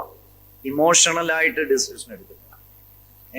രക്ഷയെക്കുറിച്ച് കേട്ടു, ഓ ഇതൊക്കെ കൊള്ളാം, ഞാനും ഇതിലുണ്ട് എന്നൊക്കെ അങ്ങ് ഉറച്ചു പോവുക. ശരിക്കും ഞാനൊരു പാവിയാണ്, എനിക്കതിനെക്കുറിച്ച് ദുഃഖമുണ്ട്, യേശുക്രിസ്തു എനിക്കായിട്ട് മരിച്ചെന്ന് എനിക്ക് ബോധ്യമുണ്ട്. മാത്രമല്ല ഈ യേശുക്രിസ്തുവിനെ ഞാൻ എൻ്റെ കർത്താവായിട്ട് സ്വീകരിക്കുക. അങ്ങനെയുള്ള ആ ഉറച്ച തീരുമാനം, വളരെ അതിന്റെ വിലയൊക്കെ കണക്കാക്കി. ഇപ്പം വല്ലതും ഇച്ചിരി കള്ളും വെള്ളമൊക്കെ മോന്തുന്നുണ്ട്, അല്ലെ പുക വലിക്കുന്നുണ്ട്, അല്ലെങ്കിൽ അതുണ്ട് ഇതുണ്ട്, അല്ലെ ഇച്ചിരിച്ച നുണ പറച്ചിൽ എന്നൊരു പരിപാടിയുണ്ട്, കുറ്റം പറച്ചിലുണ്ട്, പലതും ഉണ്ട്. യെസ്, ഞാൻ ഇതൊക്കെ നിർത്തേണ്ടി വരും. അതിൻ്റെ എനിക്ക് വരാൻ പോകുന്ന ചെലവ് മനസ്സിലാക്കി വളരെ മനഃപൂർവ്വമായിട്ട് എടുക്കുന്ന ഡിസിഷൻ, ആഴമുള്ള ഡിസിഷൻ. ഞാനൊരു സഭാവിഭാഗത്തെയും പറയുന്നില്ല, എന്നാലും പല സഭാവിഭാഗങ്ങളിലുള്ളവരോട് ചെന്ന് നമ്മൾ ചോദിക്കുക, സഹോദരാ രക്ഷിക്കപ്പെട്ടാണോ? എന്തോ ആയിരിക്കും ഉത്തരം? സ്നാനപ്പെട്ടാണ് അല്ലേ? രക്ഷിക്കപ്പെട്ടാണോ സഹോദരി? സ്നാനപ്പെട്ടതാ. എങ്ങനെയാ സ്നാനപ്പെട്ടെ? ഞാൻ 12ാം ക്ലാസ്സിൽ പഠിക്കുമ്പോൾ ഒരു വലിയ രോഗം ഡാഷ് വന്ന് എനിക്ക് വേണ്ടി പ്രാർത്ഥിച്ചു, എനിക്ക് രോഗസൗഖ്യം കിട്ടി. അതിൽ പിന്നെ ഞാൻ രക്ഷിക്കപ്പെട്ട ആളാ. രോഗശാന്തി വഴി രക്ഷിക്കപ്പെടാൻ പറ്റുമോ? അങ്ങനെ എവിടെയെങ്കിലും വാക്യമുണ്ടോ? അല്ലെ പ്രവാചകൻ വന്ന് ഇങ്ങോട്ട് പ്രവേശിച്ച് അതുപോലെ സംഭവിച്ചു. എന്റെ സാറേ, ആ പ്രവാചകൻ പറഞ്ഞാൽ പച്ചലയും കത്രികയും പോലെ. അതുകൊണ്ട് ഞാൻ ഇതിലങ്ങായി. ഇതിലായിട്ട് എന്തു ഫലം? നമ്മുടെ തീരുമാനങ്ങള് ആഴമുള്ള ഉറച്ച ആ തീരുമാനത്തിന്റെ പിന്നിലുള്ള വില കണക്കാക്കിയുള്ള തീരുമാനമായിരിക്കണം. അപ്പം ഭയങ്കരമായിട്ട് കുറ്റം പറയുന്നവര്, ഈ കുറ്റം പറയുന്നവർ എന്തുകൊണ്ടാണ് കുറ്റം പറയുന്നത്? നിങ്ങൾ ചിന്തിച്ചിട്ടുണ്ടോ? അഡിക്ഷന്റെ അതേ തത്വമാണ്. മയക്കുമരുന്ന് എടുക്കുന്നവരുടെ അതേ തത്വമാണ്. മയക്കുമരുന്ന് കഴിക്കുന്നവർക്ക് നമ്മുടെ ബ്രെയിനിൽ നിന്ന് ചില ഹോർമോണുകൾ ഉൽപ്പാദിപ്പിക്കപ്പെടും. ഫീൽ ഗുഡ് ഹോർമോൺ എന്നറിയപ്പെടുന്ന ഒരു ഹോർമോൺ ഉണ്ട്. ആ ഹോർമോൺ വരുമ്പോഴാകപ്പാടെ ഒരു സുഖം തോന്നുന്നു. കുറ്റം പറയുന്നവർക്കും അത് തന്നെയാണ്. കള്ളു കുടിക്കുന്നതും മയക്കുമരുന്ന് വലിക്കുന്നതും കുറ്റം പറയുന്നതുമായിട്ട് ഒരു വ്യത്യാസവുമില്ല. അപ്പം നമ്മള് ഈ ഫീൽ ഗുഡ് ഹോർമോണ് നിൽക്കാനായിട്ട് പോവുക. എനിക്കിനി കുറ്റം പറഞ്ഞ് ഒരാളെ ചെറുതാക്കി ആസ്വദിക്കാൻ പറ്റില്ല എന്നറിഞ്ഞുകൊണ്ട് തന്നെ അതിന് കടയ്ക്കൽ കത്തിവെച്ചുകൊണ്ട് അതുകൊണ്ടുള്ള ഗുണം എനിക്ക് വേണ്ട എന്ന് തീരുമാനിച്ചുകൊണ്ട് ദൈവവചനം കേൾക്കുമെടുക്കുന്ന തീരുമാനമാണ് ഉറച്ച തീരുമാനം, അല്ലെങ്കിൽ ആഴമുള്ള തീരുമാനം. ചിലർ നുണ പറയുന്നവരുണ്ട്, ചിലർ കള്ളം പറയുന്നവരുണ്ട്. മിക്ക പാവങ്ങളും നമ്മള് ഗലാത്യ ലേഖനം എല്ലാം കൂടെ 100 നെഗറ്റീവായിട്ടുള്ള കാര്യങ്ങളെ കുറിച്ച് ബൈബിളിൽ പറഞ്ഞിട്ടുണ്ട്. കോപം, ക്രോധം, ശാഠ്യം, ഭിന്നത, പക്ഷെ അസൂയ, ഇങ്ങനെ കുറെ എണ്ണം പറഞ്ഞിട്ടുണ്ട്. ഗലാത്യർ 5:19 തന്നെ നമ്മൾ കുറെ ഒരു ലിസ്റ്റ് കാണുന്നുണ്ട്. ഇനി ഇതൊന്നുമല്ല, ഇതിൽ കൂടുതലും ഇതിനോട് ചേർക്കാനുണ്ട്. ബൈബിളിലെ തത്വങ്ങൾ അനുസരിച്ച് ഈ ലിസ്റ്റ് നീണ്ടുപോകും. അപ്പം ഇങ്ങനെയുള്ള കാര്യങ്ങളെ കുറിച്ച് ദൈവം നമ്മളെ ബോധ്യപ്പെടുത്തുമ്പോഴ്, അല്ലെങ്കിൽ ആത്മീയ വളർച്ചയ്ക്ക് ആവശ്യമായിട്ടുള്ള കാര്യങ്ങളെ കുറിച്ച് ദൈവം ബോധ്യപ്പെടുത്തുമ്പോഴ് ഉടൻ തീരുമാനമെടുക്കുക, ഉറച്ച തീരുമാനമെടുക്കുക. എന്നാലേ നമുക്ക് മുന്നോട്ട് പോകാൻ പറ്റുള്ളൂ. ഇങ്ങനെ ഞാൻ പറയുമ്പോൾ പലരും ചോദിക്കും, ഈ കുറ്റം പറയുന്നത് അങ്ങനെ തെറ്റാണോ? നമുക്ക് കുറ്റം പറയാനൊരു അവകാശമില്ല. നമുക്ക് ആകെയുള്ള അവകാശം എന്ന് പറയുന്നത് ഒരാൾ തെറ്റ് ചെയ്യുന്ന കണ്ടാൽ ആ ആളിന്റെ മേൽ അധികാരമുള്ള ആളിനോട് പറയാനുള്ള അവകാശമുണ്ട്. നമ്മുടെ അയൽവക്കത്തെ വീട്ടിലെ ഒരു കുട്ടി, അല്ലെ സഭയിൽ വരുന്ന ഒരു കുട്ടി, ഒരു പയ്യൻ, അല്ലെ ഒരു മോള് ഒരു തെറ്റ് ചെയ്താൽ ആ മോളുടെ പിതാവിനോടോ മാതാവിനോടോ പറയാനുള്ള അവകാശമുണ്ട്. അല്ലെങ്കിൽ സഭയിൽ പറയേണ്ടതാണെങ്കിൽ എൽഡേഴ്സിനോട് പറയാനുള്ള അവകാശമുണ്ട്. ബാക്കി ആരോട് പറഞ്ഞാലും പാപമാണ്. അതായത് നമ്മൾ ഈ ലോകത്തിൽ ജീവിക്കുമ്പോൾ ചില ശ്രേണികളുണ്ട്, ചില ക്രമങ്ങളുണ്ട്. ഒരാളെ നിയന്ത്രിക്കാനും നേരെയാക്കാനും കഴിവുള്ള ഒരാളോടല്ലാതെ ഒരാളുടെ കുറ്റം പറയുന്നത് പാപമാണ്, പിശാചിന്റെ ജോലിയാണ്. പിശാച് എന്നുള്ളതിന്റെ പേര് തന്നെ എന്തുവാ? ഡയബോളസ്, അല്ലേ? അപവാദി. നമ്മള് പോസിറ്റീവായിട്ട് കുറ്റം പറഞ്ഞിട്ട് പണി മേടിച്ചതിനെ കുറിച്ച് ബൈബിളിൽ വായിക്കുന്നുണ്ട്. ഓർമ്മയുണ്ടോ? പറഞ്ഞ കാര്യമൊക്കെ സത്യമായിരുന്നു, ഒരു കഴഞ്ചു പോലും പതിരില്ലായിരുന്നു, എന്നിട്ടും പണി കിട്ടിയ ചിലരുണ്ട്. ഓർമ്മയുണ്ടോ? മിരിയാം, അല്ലേ? മോശ കൂശ്യ സ്ത്രീയെ വിവാഹം ചെയ്തു എന്ന് പറഞ്ഞ ആരോപണം ശരിയായിരുന്നു. അത് ആ ഭാഗത്ത് തന്നെ സൂചനയുണ്ട്. പക്ഷേ ദൈവം മിരിയാമിനോട് ചോദിച്ചു, മിരിയാമേ, നിനക്കെന്ത് കാര്യം? ഞാൻ എല്ലാ ദിവസവും, ഞാനാണ് അധികാരസ്ഥൻ, ഞാൻ എല്ലാ ദിവസവും മോശയെ കാണുന്നുണ്ട്, എനിക്ക് പറയണേ ഞാൻ പറയത്തില്ലേ? മാത്രമല്ല, അഥവാ നിനക്ക് പറയണമായിരുന്നെങ്കിൽ എന്നോട് പറയാമായിരുന്നല്ലോ. എന്തിനാ 4 പേര് കേക്ക പെറുപെറുക്കുന്നേ? എന്തിനാ കലക്കം ഉണ്ടാക്കുന്നേ? നമ്മളെയൊക്കെ ഇരുത്തി ചിന്തിപ്പിക്കേണ്ട കാര്യമാണ് മിറിയാമിന് പറ്റിയ കുഷ്ഠരോഗം. അവള് 7 ദിവസം പട്ടണത്തിന് വെളിയിൽ താമസിക്കേണ്ടി വന്നു. മാത്രമല്ല, ഇസ്രായേൽ മക്കളുടെ മുഴുവൻ യാത്ര അതോടുകൂടെ നിന്നുപോയി. അവിടെ യാത്ര 7 ദിവസം കണ്ട് ദീർഘിപ്പിച്ചു. എത്ര ലക്ഷം പേരുണ്ടായിരുന്നു? 30 ലക്ഷത്തോളം പേരുണ്ടായിരുന്നിരിക്കും. അപ്പം 30 ലക്ഷം പേരുടെ 7 ദിവസം വെച്ച് നഷ്ടപ്പെട്ടു എന്ന് പറഞ്ഞാൽ 2,10,00,000 ആൾദിനങ്ങൾ നഷ്ടപ്പെടുത്തി. ഒറ്റ കുറ്റം.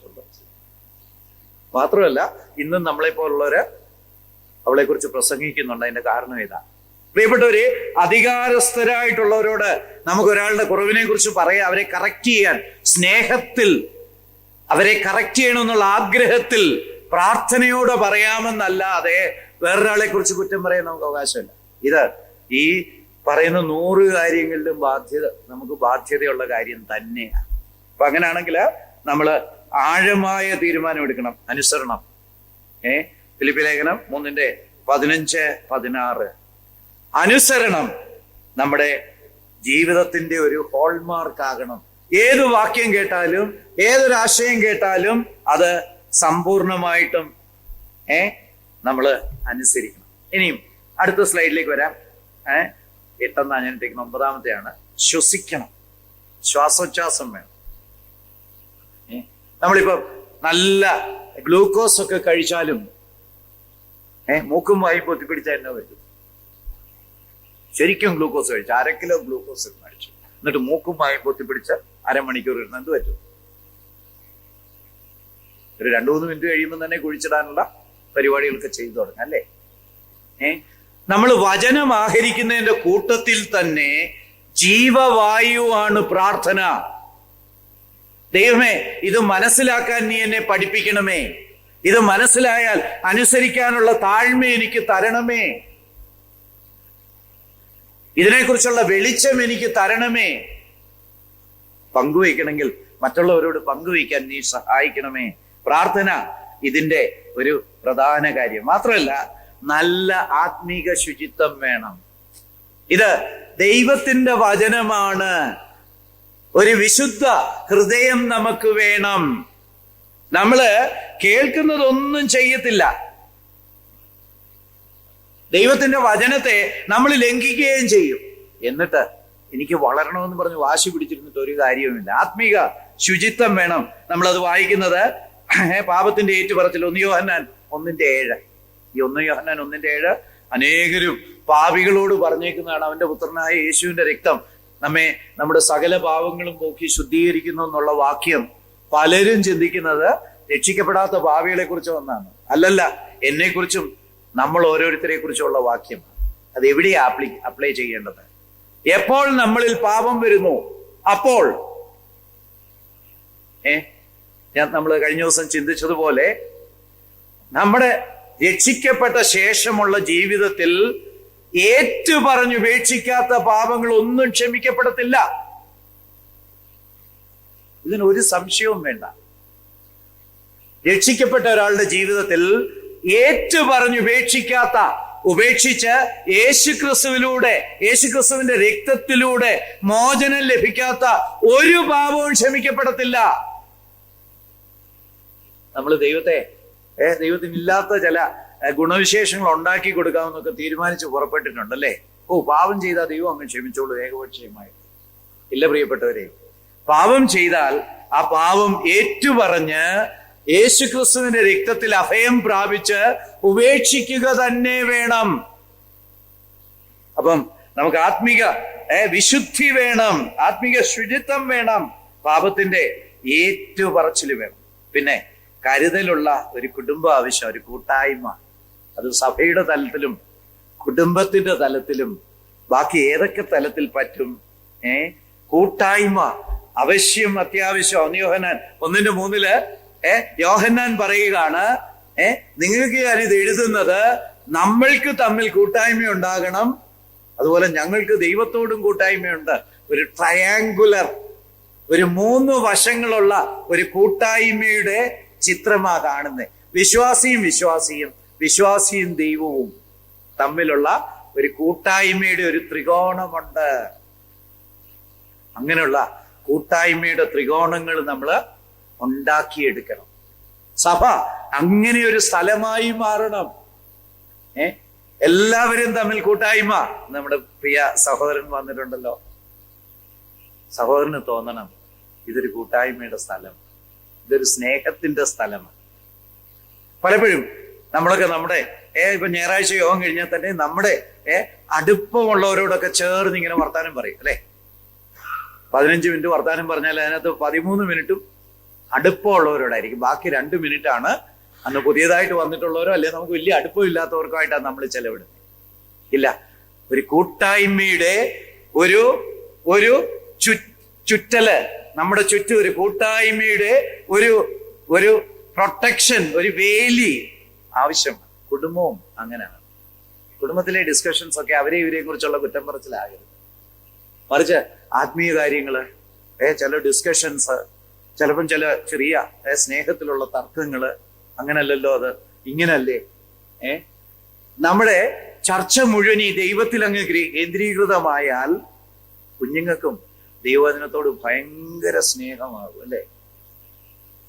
അപ്പൊ നമ്മുടെ കുഞ്ഞുങ്ങള് ആത്മീയമായിട്ട് വളരാനായിട്ട് ഇടയാകും. ഇപ്പം കരുതലുള്ള ഒരു കുടുംബം വേണം. ആ കുടുംബത്തില് ഞാൻ സഭയെയും അതുപോലെയുള്ള എല്ലാ സെറ്റപ്പുകളെയും ഞാൻ ഉൾപ്പെടുത്തുക. എബ്രായ ലേഖനം 10:24-25 അതുപോലെ അതേ ആശയം തന്നെ കൊലോസ്യർ 3:16 നമ്മൾ വായിക്കുന്നുണ്ട്.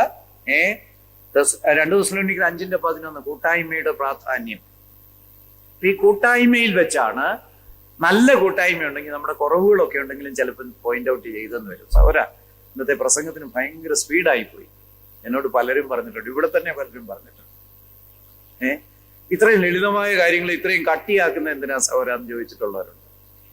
കൂട്ടായ്മയ്ക്കുള്ളിൽ ഫീഡ്ബാക്ക്, നമ്മുടെ കുറവുകളെ കുറിച്ചുള്ള കാര്യങ്ങൾ പറഞ്ഞു തരാനായിട്ട് കഴിയും.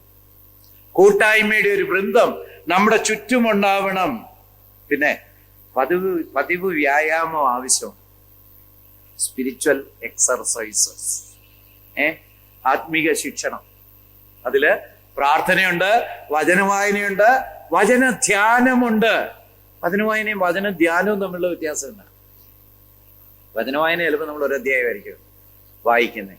വചനധ്യാനം എന്ന് പറഞ്ഞാൽ ഒരു വാക്യം വായിച്ച് അതിനെ നമ്മൾ ഈ എല്ല് കഷ്ണമൊക്കെ ചവച്ചരച്ച് അതിന്റെ മജ്ജയൊക്കെ ആസ്വദിക്കുന്നത് പോലെ അതിനെ ഇളക്കിപ്പറക്കി അതിന്റെ കാര്യങ്ങളെല്ലാം ആസ്വദിക്കുന്ന അങ്ങനെയുള്ള ധ്യാനത്തിന്റെ സമയങ്ങള്. ബൈബിളിൽ ഒരുപാട് വാക്യങ്ങളുണ്ട് ധ്യാനത്തെ കുറിച്ച്. പക്ഷെ നമ്മൾ ഇതങ്ങ് അവഗണിച്ചിട്ടേക്കുക. കാരണം വേറെ ചിലർക്ക് കൊള്ളരുതാത്ത ചില ധ്യാനങ്ങളുണ്ട്, ധ്യാന കേന്ദ്രങ്ങളുണ്ട്. ചില ധ്യാനങ്ങൾ ആളുകളെ വഴിതെറ്റിക്കുന്നുണ്ട്. അതുകൊണ്ട് നല്ല ധ്യാനം വേണ്ടെന്നാണോ? അപ്പം ഈ ആത്മീക ശിക്ഷണങ്ങള്, കൂട്ടായ്മ, മറ്റുള്ളവരെ സന്ദർശിക്കുന്നത്, ഇതൊക്കെ ആത്മീക ശിക്ഷണത്തിന്റെ ഭാഗമാണ്. പ്രാർത്ഥന, ഇതെല്ലാം ആത്മീക ശിക്ഷണത്തിന്റെ ഭാഗമാണ്. ഇത് നമ്മുടെ മസിൽസ്, ആത്മീക മസിൽസ് വളർത്തിയെടുക്കാനായിട്ട് സാധിക്കും. 1 തിമോഥെയോസ് 4:7-8 നമ്മൾ ആ ഭാഗം കാണുന്നുണ്ട്. നമുക്ക് ആത്മീക ശിക്ഷണം ആവശ്യമാണ്. ഇനിയും സംരക്ഷണം. ചുറ്റും കഴുകന്മാരിങ്ങനെ നടക്കുക, നമ്മളെ റാഞ്ചാനായിട്ട്, നമ്മളെ പ്രലോഭിപ്പിക്കാനായിട്ട്. ഈ പ്രലോഭനങ്ങളിൽ നിന്നുള്ള വിടുതൽ നമുക്ക് ആവശ്യമാണ്. സംരക്ഷണം വേണം.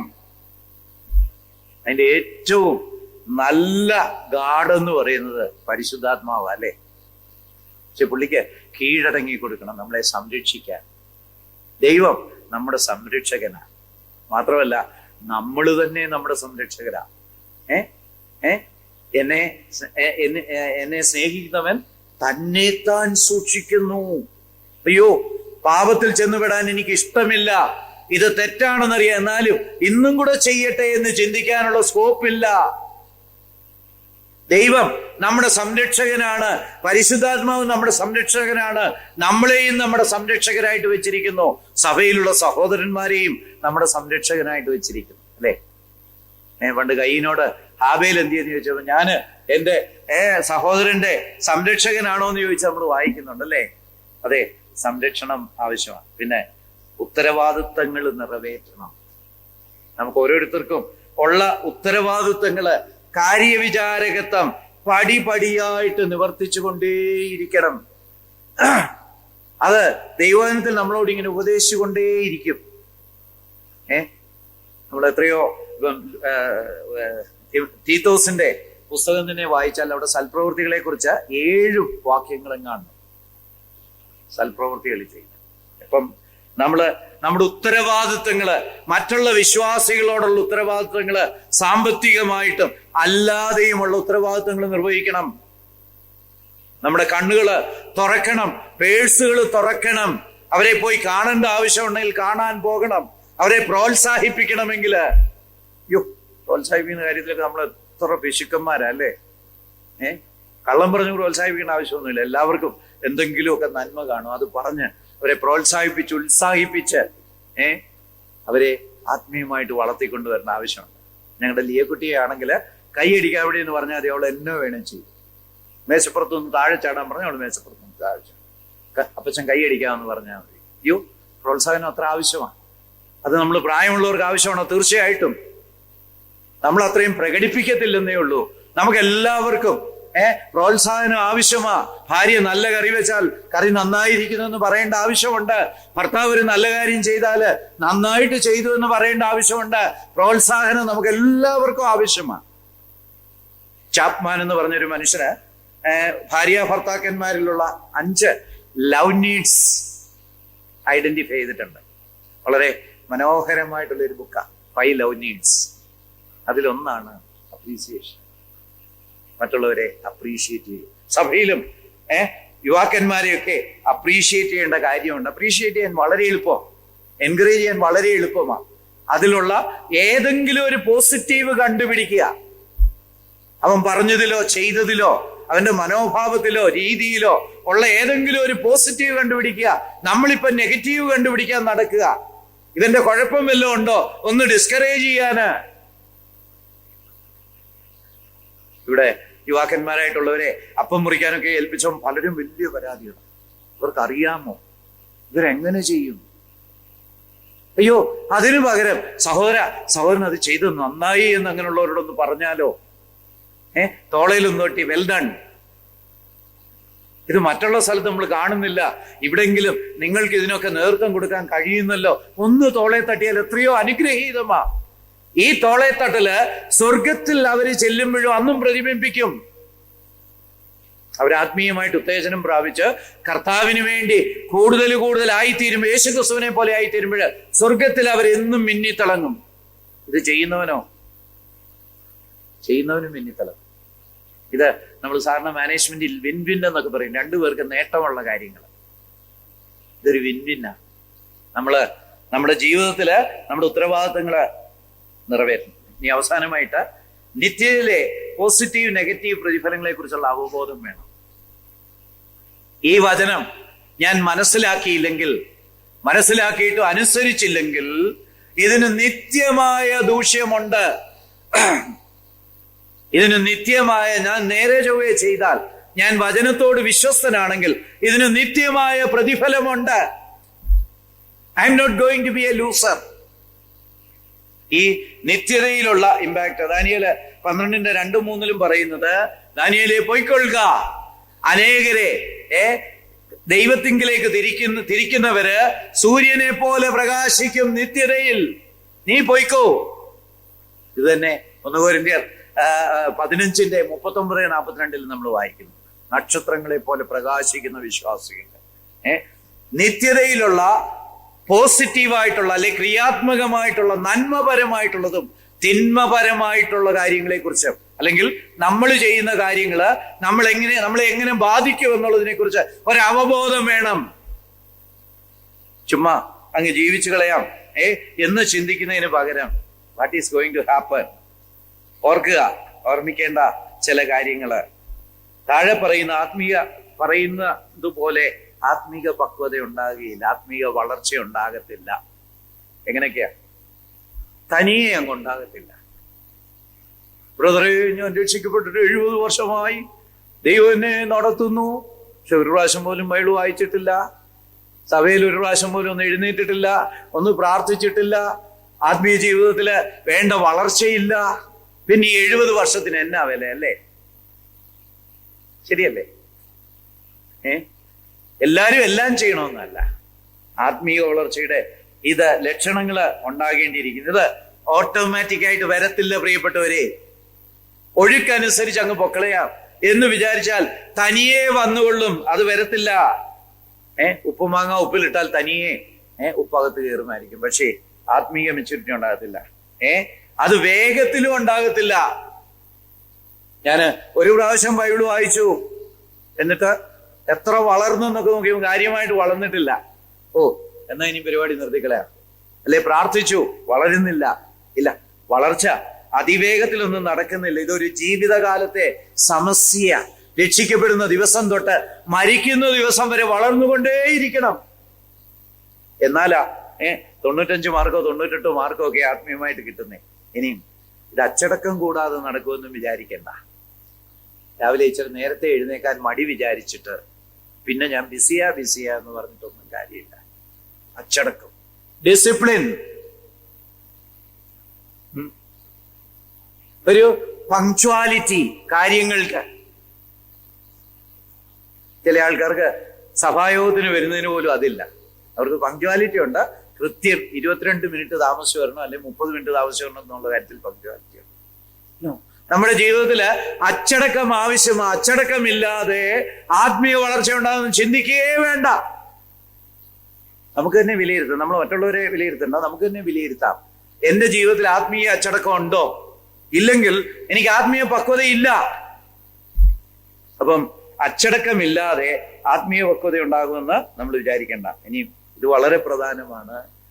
ത്രൂ സ്പിരിച്വൽ മിനിസ്ട്രി കുറെ ശുശ്രൂഷയൊക്കെ ചെയ്താൽ ആത്മീയമായിട്ട് വളർന്ന അളവിലേക്ക് വന്നോളും. ഇല്ല, അതിപ്പം എയോട് പറയാമെങ്കിൽ എന്നെക്കാളും നല്ല പ്രസംഗം എത്രയോ പ്രസംഗം വേണേൽ പ്രിപ്പയർ ചെയ്ത് തരും. ആർട്ടിഫിഷ്യൽ ഇന്റലിജൻസിനോട് പറഞ്ഞു, ഇന്ന വിഷയം ബ്രദറുകാർക്ക് വേണ്ടിയുള്ള പ്രസംഗമാണ്, ഇത്ര മിനിറ്റ് ആണ്, ഇത്ര സ്ലൈഡ് വേണമെന്ന് പറഞ്ഞ കൃത്യം അല്ലേ മോനെ? ശരിയല്ലേ? ഈ ശുശ്രൂഷ ആക്ടിവിറ്റി സമം സ്പിരിച്വാലിറ്റി എന്നുള്ള ഒരു ഇക്വേഷനേ വചനത്തിലില്ല. സാധുവായ ഒരു സ്ത്രീ, ജ്ഞാനിയായ സ്ത്രീയെ കുറിച്ച് യോവാബിനോടുള്ള ബന്ധത്തിൽ പറയുന്നുണ്ട്. അവൾ ആ പട്ടണത്തെ രക്ഷിച്ചു. അല്ലേ? ആരും അംഗീകരിക്കാത്ത ഒരാള്, അധികം വെളിയിൽ കാണാത്ത ഒരാള്, ഇന്നർ സെൽഫില് ആത്മീയ വളർച്ചയുണ്ടായി. അതുകൊണ്ട് ആത്മീയ ശുശ്രൂഷയിലൂടെ ആത്മീയ വളർച്ച ഉണ്ടാകില്ല. പിന്നെ എങ്ങനെയാ വരുന്നത്? Sustained spiritual disciplines. നമ്മൾ നേരത്തെ പറഞ്ഞല്ലോ, പ്രാർത്ഥന, ധ്യാനം, വചന പഠനം, ഉപവാസം, ആരാധന, കൂട്ടായ്മ, സേവനം, പാപങ്ങളുടെ ഏറ്റുപറച്ചിൽ തുടങ്ങിയ സ്ഥിരമായ ആത്മീയ ശിക്ഷണങ്ങളിലൂടെ മാത്രമേ അത് സാധ്യമാവുള്ളൂ. ഇവിടെ ഞാൻ 7 കാര്യങ്ങളും കണ്ടാ പറഞ്ഞിരിക്കുന്നത്. നമ്മള് ആരാധന ഞായറാഴ്ച രാവിലെ 9:15 തൊട്ട് അല്ലെ 9:45 വരെ ആക്കി നിർത്തുക. അല്ല, ആരാധന ഒരു സ്പിരിച്വൽ എക്സസൈസ് ആണ്. ജീവിതത്തിൽ എപ്പോഴും ദൈവത്തെ ആരാധിക്കാനായിട്ട് ഏതവസരം കിട്ടുന്നു, എപ്പം ദൈവത്തെ കൺഫ്രണ്ട് ചെയ്യുന്നു, ഹൃദയത്തിൽ കണ്ടുമുട്ടുന്നു, അപ്പോൾ ആരാധിക്കുക. ഈ പോലീസിലൊക്കെ ഒരു നിയമമുണ്ട്, എപ്പോൾ ഓഫീസറെ കടന്നപ്പോൾ സല്യൂട്ട് ചെയ്യണം. ആർമിയിലും ഉണ്ട് അല്ലേ? ശരിയല്ലേ? ഇനിയും യൂണിഫോം ഒന്നും ഇട്ടിട്ടില്ല, ഞാൻ മൈൻഡ് ചെയ്യുന്നു വെച്ചാലോ, 13 സോര ഓടിക്കും അല്ലേ 10 റൗണ്ട്. അതെ, ഓക്കെ. ആത്മീക ഡിസിപ്ലിൻസ് ഇത് നമ്മുടെ ജീവിതത്തില് വളർച്ചയ്ക്ക് സഹായിക്കും. ഇനി ആത്മീയ പോഷകക്കുറവ്, ബൈബിളിലെ ഉദാഹരണങ്ങൾ നെക്സ്റ്റ് സ്ലൈഡ് ഇഷ്ടം പോലെ. ഞാൻ ഒന്നിനെ കുറിച്ചും പറയുന്നില്ല, നമുക്കെല്ലാം അറിയാവുന്നതാ. ഇത് എന്നെ ഒരുപാട് സങ്കടപ്പെടുത്തുന്ന ചില ഉദാഹരണങ്ങളൊക്കെ ഉണ്ട്. ഈ യോശിയാവ് തന്നെ ജീവിതം എക്സലന്റ് ആയിരുന്നു, പക്ഷെ ഒരു കാര്യത്തിൽ ദൈവത്തോട് അഭിപ്രായം ചോദിച്ചില്ല.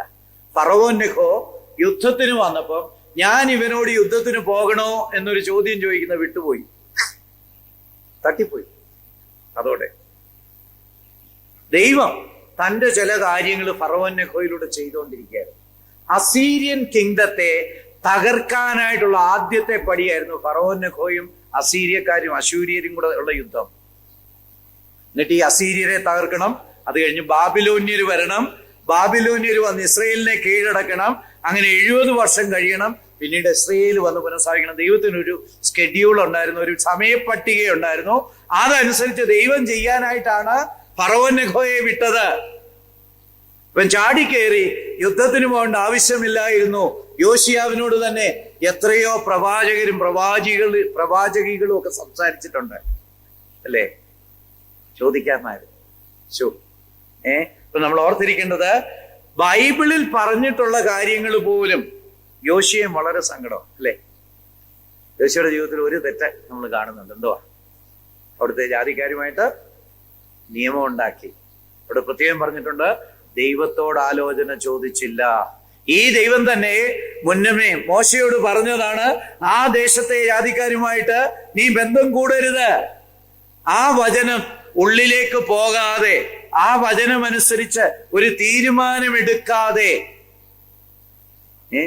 ആ വചനം പക്ഷി കൊണ്ടുപോയി യോശുവയുടെ ഉള്ളിൽ. അത് റോഡ് സൈഡിൽ വീണ വചനം പോലെയായിപ്പോയി. ന്യായപ്രമാണത്തില് അത് വെണ്ടയ്ക്കാക്ഷരത്തിൽ എഴുതിയിട്ടുണ്ട്, നിങ്ങൾ ഈ ജാതികളോട് കൂട്ടുചേരരുത്, അവര് വിഗ്രഹാരാധികളാണ്, കുഞ്ഞുങ്ങളെ യാഗം അർപ്പിക്കുന്നവരാണ്, ഡോണ്ട് ഡു ദാറ്റ്. ഇങ്ങനെ അനേകരെ നമ്മൾ കാണുന്നുണ്ട്. വചനത്തോടുള്ള നമ്മുടെ പ്രതികരണം ഇങ്ങനെയാകാം. എന്തുവാ? ഇങ്ങനെ മുഖം മറച്ചുകൊണ്ട് എനിക്കിത് വേണ്ട എന്നും പറഞ്ഞ് ഓപ്പോസിറ്റ് സൈഡിലേക്ക് തിരിയുന്ന അടുത്തത് പറയാം. അങ്ങനെ ഒരു റെസ്പോൺസ് നമുക്കാകാം.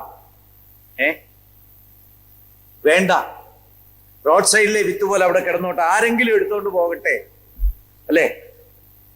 അല്ലെങ്കിൽ ഇതുപോലെ ആകാം, ചേമ്പലെ വീഴുന്ന വെള്ളം പോലെ അല്ലേ? കാരണം മലയാളത്തിലെ ഒരു ചൊല്ല, it will not be absorbed, it will not go inside. ഒരു ഓയിൽ കോട്ടിംഗ് ഉണ്ട്. സിൻ എന്നുള്ള ഓയിൽ കോട്ടിംഗ് ഉള്ളത് കൊണ്ട് ഈ ദൈവവചനം, അല്ലെ അനുസരണക്കേടെന്നുള്ള ഓയിൽ കോട്ടിംഗ് ഉള്ളത് കൊണ്ട് ഈ ദൈവവചനം ദേഹത്ത് പിടിക്കുന്നില്ല. ഈ വിര പിടിച്ച ചില കുഞ്ഞുങ്ങളുണ്ടല്ലേ, സ്കെലിറ്റനായിട്ടിരിക്കും, എല്ലുകളൊക്കെ എണ്ണ അല്ലേ, ചേമ്പലയിൽ വീഴുന്ന ഇതുപോലെ. അതിനു പകരം എങ്ങനെയാ വേണ്ടേ? ഈ ഡാം പോലെ നിറഞ്ഞു നിൽക്കുക. എപ്പം വേണേ കൃഷിക്കാരന് വേണം, അല്ലെങ്കിൽ ഇലക്ട്രിസിറ്റി ഉണ്ടാക്കണം, ഇഷ്ടം പോലെ അവൈലബിളാ. ഈ വചനം ഹൃദയത്തിൽ സംഭരിക്കണം, എന്നിട്ട് പാപം ചെയ്യാതെ ഇരിക്കണം, മറ്റുള്ളവരെ സൽവഴിയിൽ നടത്തണം, നമ്മൾ തന്നെ ആത്മീയമായിട്ട് വളരണം. കിട്ടുന്ന വചനമൊക്കെ ഹൃദയത്തിൽ സംഭരിച്ച്, ഹൃദയത്തിൽ ശേഖരിച്ച്, അത് നമ്മളിൽ ക്രിയ ചെയ്ത് ആ വചനത്തെ പ്രോഡക്റ്റാക്കി മാറ്റുക. അതാ കർത്താവ് പറഞ്ഞ ഉപമകളുടെ രഹസ്യം അല്ലേ? വിതയ്ക്കുന്നവന്റെ ഉപമകളുടെ രഹസ്യം. നല്ല നിലത്ത് അത് വീണിട്ട് 100, 30, 60 മേനിയായിട്ട് വിളയട്ടെ. ഇത് ശരിക്കും ദേഹത്ത് പിടിക്കണം. ഇത് ശരിക്കും ഫലം കായ്ക്കാനായിട്ട് ഇടയാകണം. ഇതിൽ തിയറി എന്നൊരു പരിപാടിയേ ഇല്ല. ഇതിൽ പ്രായോഗികമായിട്ടുള്ള കാര്യങ്ങളേ പറഞ്ഞിട്ടുള്ളൂ. അതുകൊണ്ട് വരുന്ന ദിവസങ്ങളിൽ നമുക്ക് നമ്മളെ തന്നെ സമർപ്പിക്കാം. ദൈവം എപ്പോൾ എന്നോട് എന്തു പറയുന്നു, അപ്പോൾ ഞാനത് അനുസരിച്ചിരിക്കും. ദൈവം എന്നോട് അരുളി ചെയ്യത്തക്ക വിധത്തിൽ ഞാൻ എന്നെ തന്നെ ദൈവത്തിന്റെ മുന്നിൽ അവൈലബിൾ ആക്കും. വചനം പഠിക്കാനുള്ള ഒരവസരവും കളയാൻ പോകുന്നില്ല. വചനം വായനയിലൂടെ ആണെങ്കിലും, ധ്യാനത്തിലൂടെ ആണെങ്കിലും, കമന്ററീസ് ഒക്കെ റെഫർ ചെയ്താണെങ്കിലും, അല്ലെ ഇന്റർനെറ്റിലൂടെ ഉള്ള നല്ല സൈറ്റുകളൊക്കെ റെഫർ ചെയ്താണെങ്കിലും, അല്ല ബൈബിൾ ക്ലാസ്സും സീനിയർ സൺഡേ സ്കൂളും ഇങ്ങനെയുള്ള ലഭിക്കുന്ന അവസരങ്ങൾ മുഴുവൻ മുതലാക്കി ഇനിയും ഒരാത്മീക വളർച്ചയുടെ പാതയിലേക്ക് എനിക്ക് പോകണം. എനിക്ക് യേശുക്രിസ്തുവിനെ പോലെ ആയിത്തീരണം. ഈ രാത്രിയിൽ നമ്മൾ ആര് ആ തീരുമാനമെടുക്കും? കർത്താവേ, ഈ 30 വർഷം, 40 വർഷം, 50 വർഷം വേണ്ട പോലെ വളർന്നിട്ടില്ല, ഞാൻ സമ്മതിക്കുന്നു. ഇന്നും ഞാനൊരു ജഡികനെ പോലെ ജീവിക്കുന്നു. നീ എന്നോട് കരുണ കാണിക്കണമേ. ഇന്ന് കേട്ട വചനത്തോടുള്ള ബന്ധത്തിൽ ഞാനിതാ തീരുമാനങ്ങൾ എടുക്കുന്നു. ഇന്ന് രാത്രി തൊട്ട് ഞാനിതാ അത് നടപ്പിലാക്കാനായിട്ട് പോകുന്നു. നല്ല നിലത്ത് വീണ മണ്ണുപോലെ വചനം നമ്മളിൽ കുരുത്തും മുളച്ച് ഫലം കായ്ക്കാനായിട്ട് ഇടയാകട്ടെ. ദൈവം നമ്മളെ അനുഗ്രഹിക്കട്ടെ.